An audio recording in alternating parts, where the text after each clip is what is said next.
বিরোধী বিক্ষোভে বিএনপি নেতা সৈয়দ নূরের হার্ট অ্যাটাক। সৈয়দ নূরের হার্ট অ্যাটাক হয়েছে এই এনসিপির ঘটনায়। এখন ব্যাপারটা হচ্ছে যে আসলে এনসিপি বিরোধী কেন বিক্ষোভ মিছিল এই বিএনপির তরফ থেকে করা হচ্ছে, এর কারণ হচ্ছে যে মূলত এই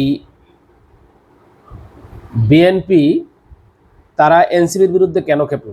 গত 3 দিন আগে আমরা দেখছি গোপালগঞ্জে আওয়ামী লীগ এনসিপির বিরুদ্ধে তারা যে সমস্ত হামলা চালাইছে, ভয়ঙ্কর অবস্থা, এবং সেখানে এক পর্যায়ে তাদের মঞ্চ ভেঙে দিয়েছে, তাদের মঞ্চে আগুন ধরিয়ে দিয়েছে, চেয়ার ভেঙে ফেলেছে, চেয়ার টেয়ার যেগুলো, এবং একটা ভয়াবহ অবস্থা, রাস্তাঘাট আটকাইয়া, গাড়ি ঘোড়া পোড়াইয়া, মানে পুলিশের গাড়ি পোড়াইছে, ইউনোর গাড়ি ভাঙছে, একটা ভয়াবহ অবস্থা কিন্তু গত 3 দিন আগে আমরা দেখছি। সেই কাজগুলো গতকালকে আবার বিএনপির তরফ থেকে, যদিও তত বড় না হলেও বিএনপি এনসিপির এই পদযাত্রায় কিন্তু চট্টগ্রামের চকরিয়াতে বাধা দিছে গতকালকে। সেখানেও তাদের মঞ্চ ভাঙচুর করা হয়েছে, তাদের বিরুদ্ধে অনেক রকম তৎপরতা তাদের দেখা গেছে। কেন?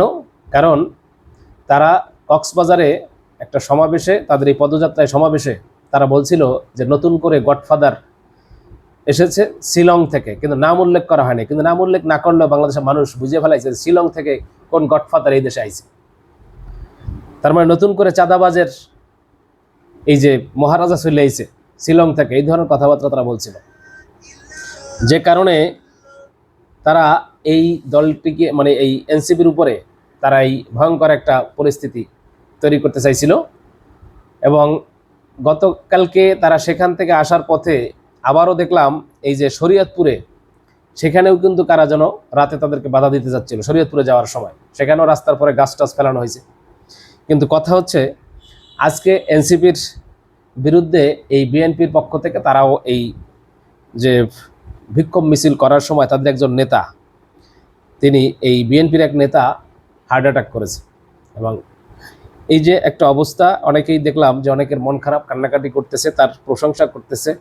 আসলে রাজনৈতিক দলগুলোর ভিতরে এই যে প্রতিহিংসামূলক যে আচরণ, এটা অন্ততপক্ষে আমরা আশা করি না যেভাবে বাংলাদেশে এই আওয়ামী লীগ যে সমস্ত কাজগুলো করছে, এই কাজগুলো বিএনপি আবার আমাদের এই দেশে এই তরুণদের বিরুদ্ধে, জামাতের বিরুদ্ধে, এদের বিরুদ্ধে এই কাজগুলো করুক, এটা কিন্তু আমরা আসলে চাই না। আমরা চাই যে আসলে প্রতিহিংসামূলক রাজনীতি থেকে দূরে সরে আসতে হবে। যে যার মতো করে প্রত্যেকে রাজনীতি করুক, একে অন্যের পরে ঘায়েল করে যে রাজনীতিগুলো করে, এটা আসলে বাংলাদেশে গ্রহণযোগ্য না। তা প্রত্যেকের আচরণ আমরা মনে করি যে একটু অন্য ভিন্নভাবে আচরণ করা দরকার। এই যে প্রতিহিংসামূলক জায়গা থেকে অন্তত নিজেদেরকে সরাই নিতে হবে। যাই হোক, প্রিয় দর্শক শ্রোতা, আশা করি সকলে ভালো থাকবেন ইনশাআল্লাহ। খুদা হাফেজ।